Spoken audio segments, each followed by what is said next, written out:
Hello, beautiful people. Welcome back to Sports Ball Talk Show. How's it going? You clicked on this video because you want to win some money this weekend, and I'm undefeated on player prop bet so far. Yes. I have some game winners that I'm about 50-50 on. I got some of those just because you can't not bet on some game winners. But my player prop bets, I think, are pretty good. A little bit trickier this week. There was less to choose from that I was really enticed by.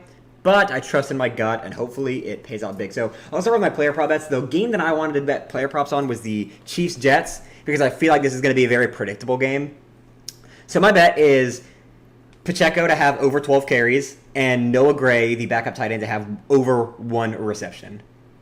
I think that Sauce Gardner is going to be covering Travis Kelce all night. That's going to leave Noah Gray, who's hit this in 2 of the last 3 games, to catch 2 balls. That's nothing. And then Pacheco, I think the Chiefs are going to obviously get up in this game because the Jets are not going to get nothing done on offense, and they're going to run out the clock. I don't think Pacheco's going to go for a lot of yards. I think he might honestly average like 2-3 yards a carry this game just because that Jets D-line is so robust. But when the Chiefs are interested in running clock out, they're probably just going to run Pacheco up the middle and make that happen. So I think 12.5 carries is fine.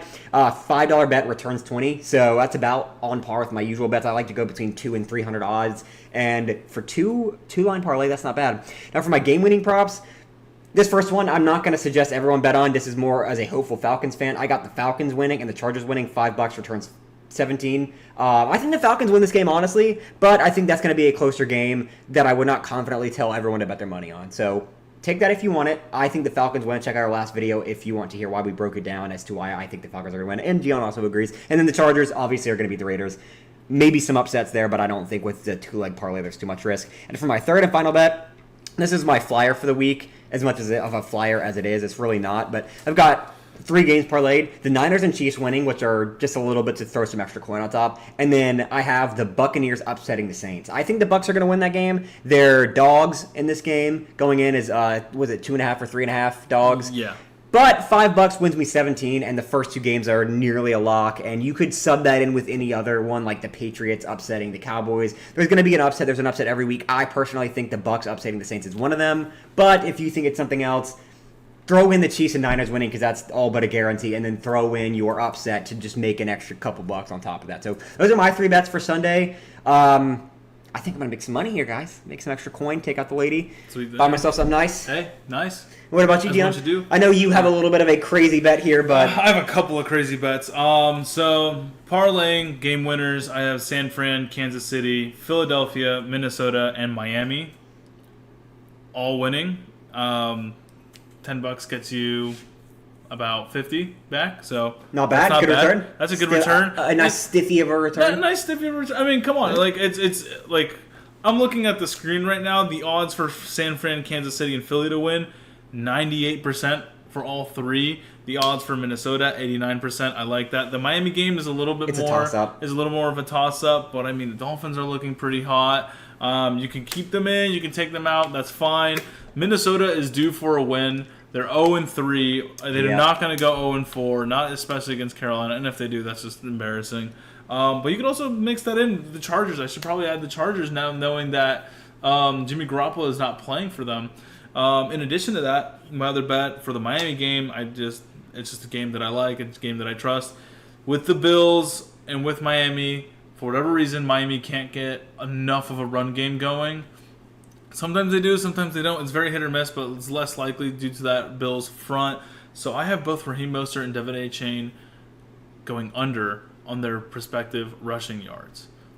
I feel like this game is more of a passing game. I also have Tua and Josh Allen going over one passing touchdown. This is a game where it's gonna come down to the wire at the very end, to where they need to score within the last quarter. There's going to be 2 or 3 touchdowns. I just feel that that's how it is with the Dolphins. And we saw the game where it was Skylar Thompson versus the Bills, and that was an electric game. Yep. Imagine Tua now in there.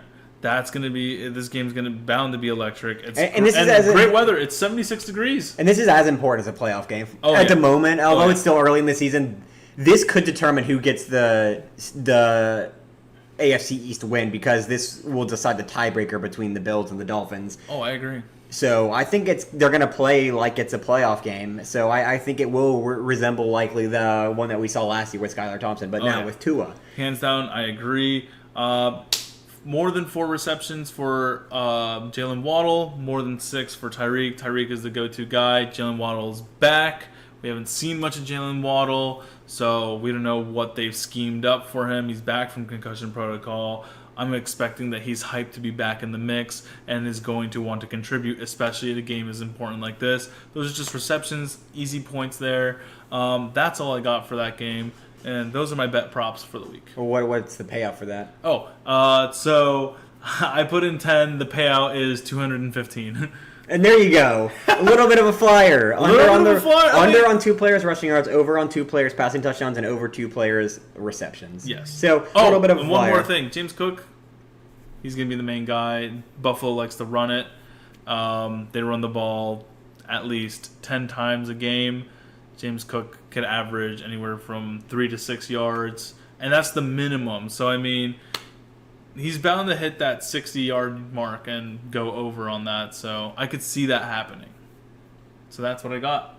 Okay. Well, Yes, if you want to take the chance on a nice, like, 2,000 odd bet, I'd go for it. I think the Bills-Dolphins game is the game to try to make that bet of all the games this weekend. So, I mean, I'm personally not going to throw $10 on that because it's just, I don't like to do parlays longer than 3 or 4 legs.